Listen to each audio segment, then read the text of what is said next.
सबसे पहले मैं श्री कालीघाट मंदिर, श्री श्री 108 करुणामयी काली माता मंदिर और दक्षिणेश्वर काली मंदिर को प्रणाम कर कर मेरी बात की शुरुआत करना चाहता हूं।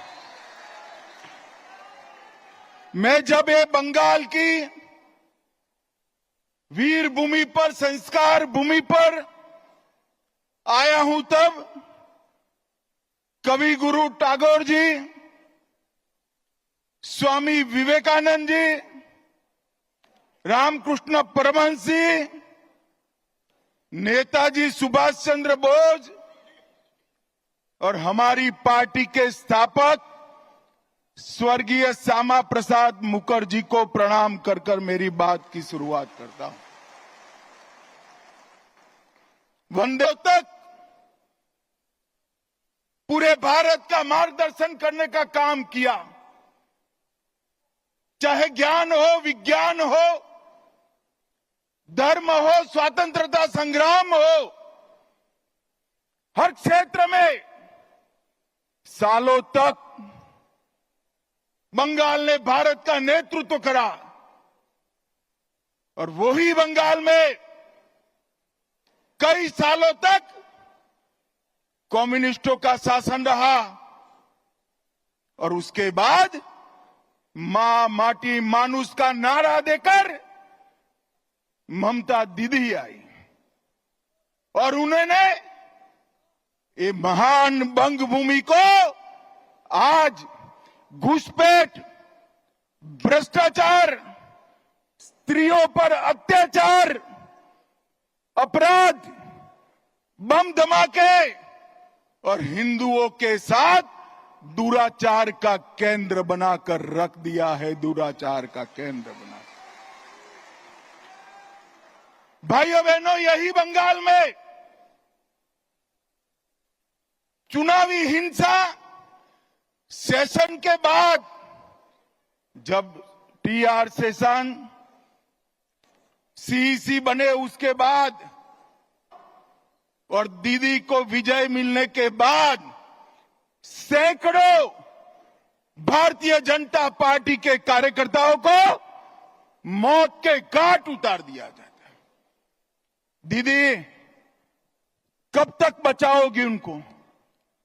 मेरी बात सुन लो, आपका समय अब समाप्त हो गया है। 26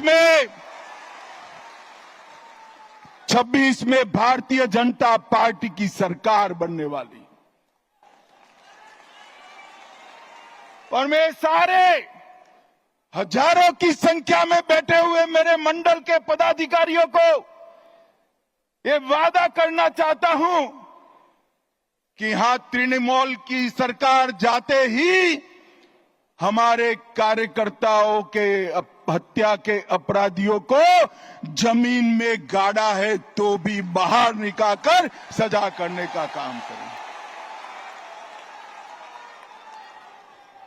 लोकतंत्र के अंदर हिंसा कभी शोभा नहीं देती है। दीदी, हिम्मत हो तो हिंसा के बगैर, रैगिंग के बगैर चुनाव कराकर देखो। आपकी खुद की जमानत ये बंगाल की जनता जब्त कर ले। वोट बैंक के लिए पतन की सीमा ये ममता बनर्जी ने पार कर दी। अभी कुछ दिन पहले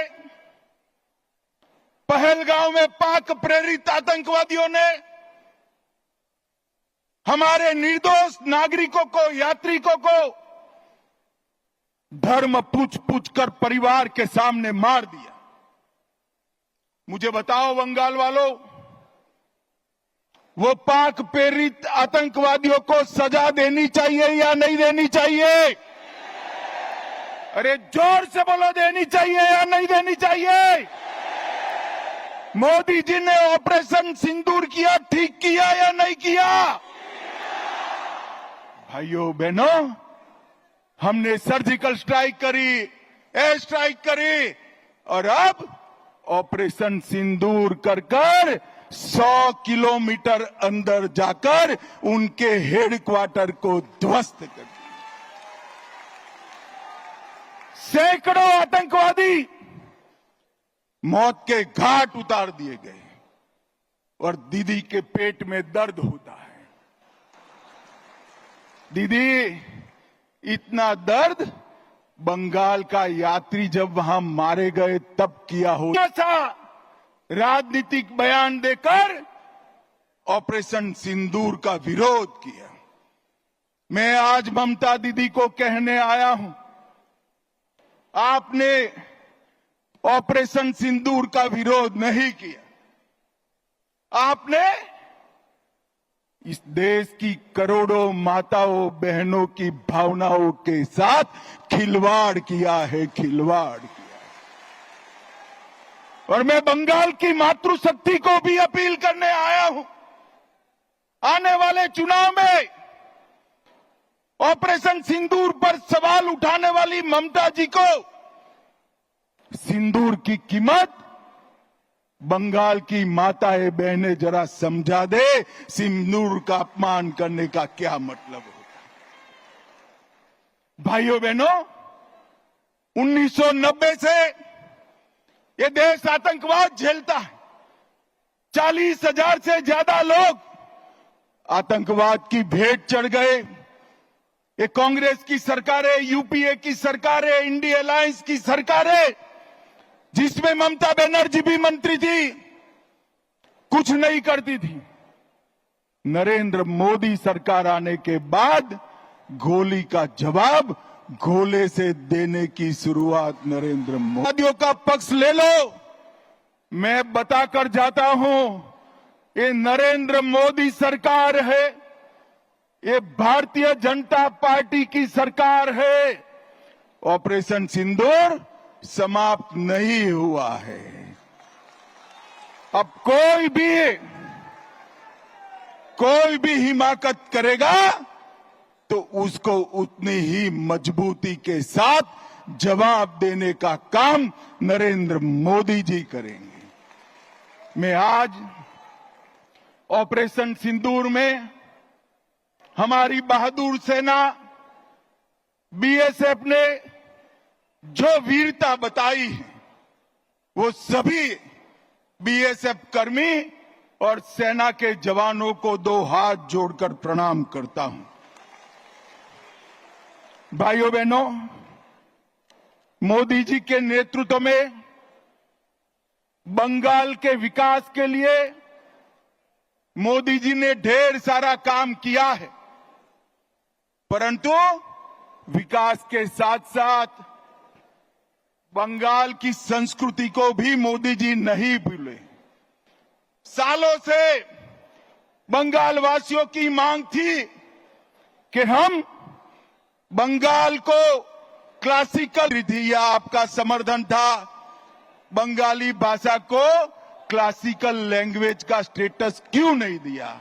और भाइयों बहनों, हमारे मोदी जी ने बंगाली भाषा को क्लासिकल लैंग्वेज का स्टेटस देने का काम कर दिया। और ये ममता जी है जिनको इसके लिए धन्यवाद करने का भी शिष्टाचार नहीं आता। भाइयों बहनों, आगामी चुनाव में यहां बैठे हुए सभी मंडल के पदाधिकारियों का मेरा विनती है कि बंगाल का चुनाव सिर्फ बंगाल का भविष्य नहीं तय करता है। बंगाल का चुनाव देश की सुरक्षा के साथ जुड़ा हुआ चुनाव, क्योंकि ममता बनर्जी ने हमारे देश की सीमाओं को बांग्लादेशियों के लिए खुला कर दिया है। इनके आशीर्वाद से घुसपैठ हो रही है। मुझे बताओ मित्रों, घुसपैठ रोकनी चाहिए या नहीं रोकनी चाहिए?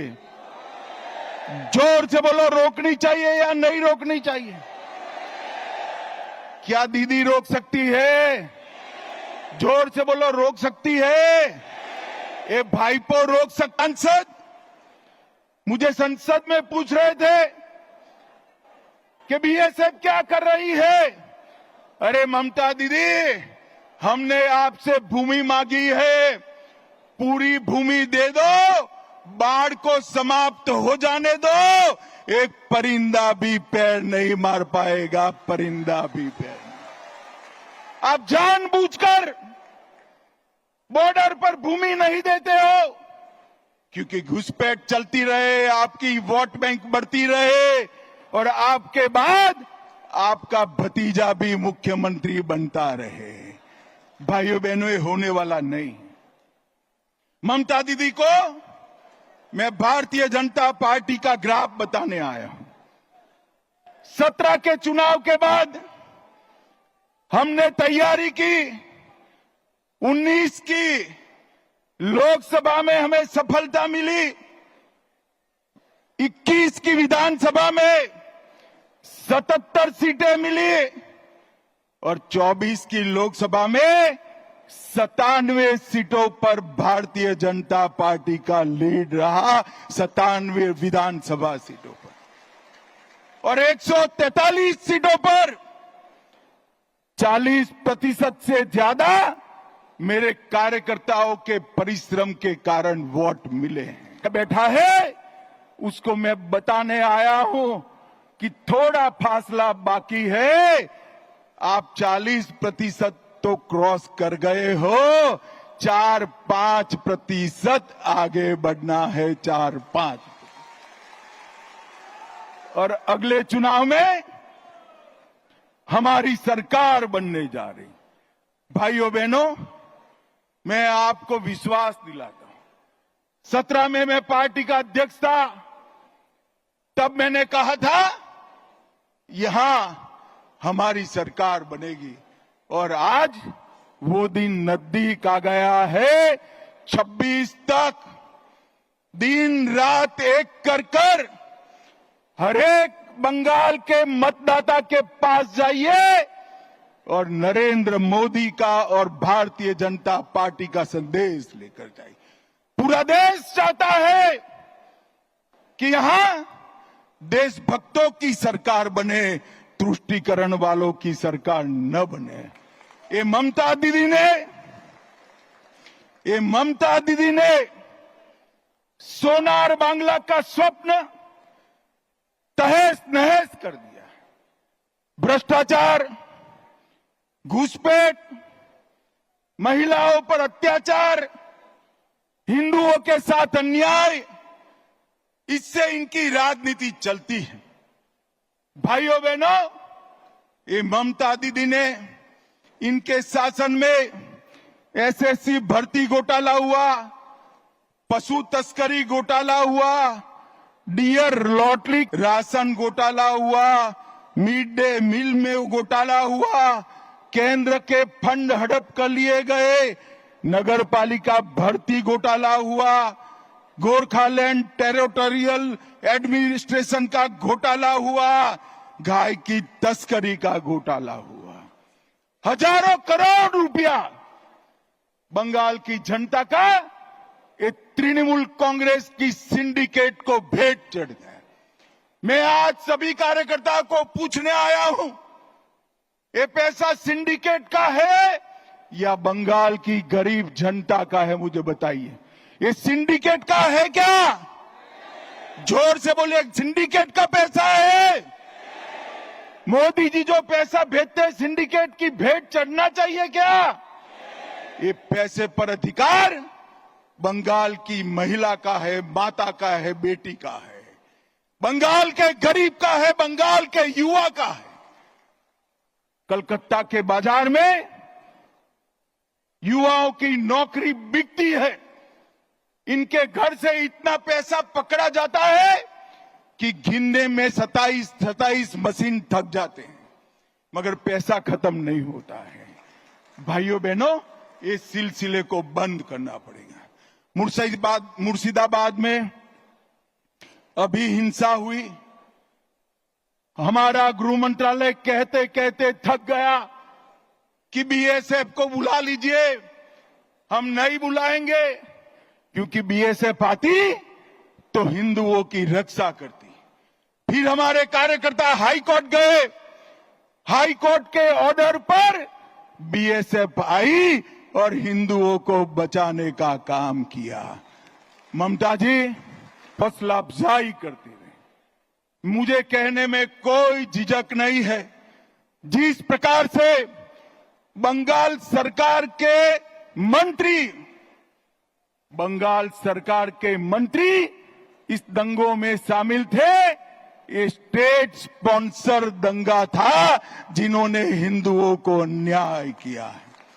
भाइयों बहनों, बेलडांगा में कार्तिक पूजा के दौरान हमला हुआ, सरस्वती पूजा पर हमला हुआ क्योंकि मुहर्रम निकाल दिया जाए। भाइयों बहनों, मुस्लिम तुष्टीकरण की सभी सीमाएं ममता दीदी लांघ गई हैं। मुझे बताओ भाइयों बहनों, मन से बताना, मोदी जी जो वक्फ का कानून लाए हैं वो अच्छा है या नहीं है? जोर से बोलो, अच्छा है या नहीं है? बंगाल की जमीन, बंगाल की सरकार की जमीन वक्फ की भेंट चढ़नी चाहिए क्या? जोर से बोलो, चढ़नी चाहिए। ममता दीदी वक्फ के कानून का विरोध कर कर आप किसका पक्ष ले रहे हो? पूरा बंगाल चाहता है कि वक्फ अच्छे से चले, पारदर्शिता आए, निर्दोषों की भूमि न जाए, सरकार की भूमि पर अतिक्रमण न हो, मगर ये वक्फ का विरोध कर रही है। ममता दीदी 2026 तक कर दो, जितना विरोध करना है उतना। उसके वेतन देना शुरू किया, कोर्ट ने रुकवा दिया।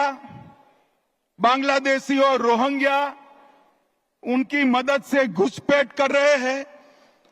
राम जन्मभूमि के भूमि पूजन के दिन सद्भावना जुलूस के नाम पर नाटक किया। दुर्गा पूजा का विसर्जन पोस्टपोन किया। मुस्लिम कर्मचारियों को रमजान में आधे दिन की छुट्टी दी। केरला स्टोरी पर प्रतिबंध लगाया और हाजी नूरुल इस्लाम को टीएमसी का टिकट दिया। और अंत में सबसे बड़ी बात, मुस्लिम वोट बैंक को खुश करने के लिए ममता दीदी आपने ऑपरेशन सिंदूर का भी विरोध किया, विरोध की। कार्यकर्ता भाइयों बहनों, मुझे बताइए, ये तुष्टीकरण बंगाल में चलने देना है क्या? जी की सरकार को मूल समेत उखाड़ कर हम फेंक देंगे, मूल समेत उखाड़ कर। भाइयों बहनों, एक महिला मुख्यमंत्री की शासन में आरजी कर मेडिकल का मामला होता है। सालों तक संदेश खाली की गरीब माताओं पर अत्याचार होता है और वो अपने वोट बैंक के संजो कर बैठ रही है।